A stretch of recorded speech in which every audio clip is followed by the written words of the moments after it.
Oui. Alors, typiquement, je prêche pour ma paroisse, mais CoinHouse, depuis 2017, on appelle le régulateur français à créer une loi et à réguler les acteurs. Donc on a été le premier acteur enregistré par l'autorité des marchés financiers en début 2020.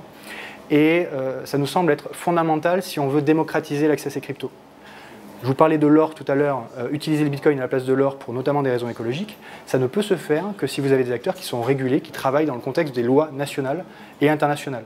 Il faut une régulation française, elle existe, et il faut désormais une régulation européenne, et c'est le projet de règlement MiCA sur lequel la Commission européenne est en train de travailler.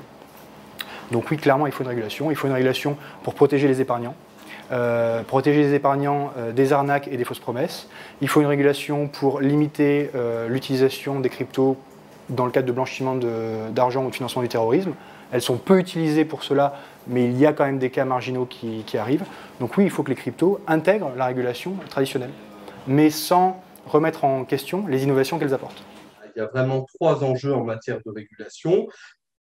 Protéger d'abord les épargnants et en régulant les plateformes, en mettant par exemple un visa de l'AMF, de l'autorité des marchés financiers, pour l'introduction de chaque nouveau cryptoactif commercialisé sur le marché pour vérifier leur sérieux. Ça, c'est le premier axe.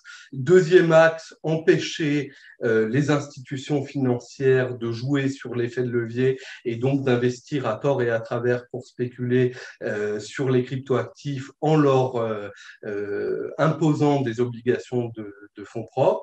Et troisième régulation nécessaire, mettre en place des systèmes qui font que pour les mêmes risques, la régulation doit être la même.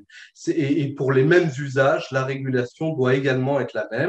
Donc, si l'usage d'un cryptoactif, c'est de payer des biens et des services, et bien comme pour l'ensemble des moyens de paiement, il doit être soumis à la TVA, aux plus-values.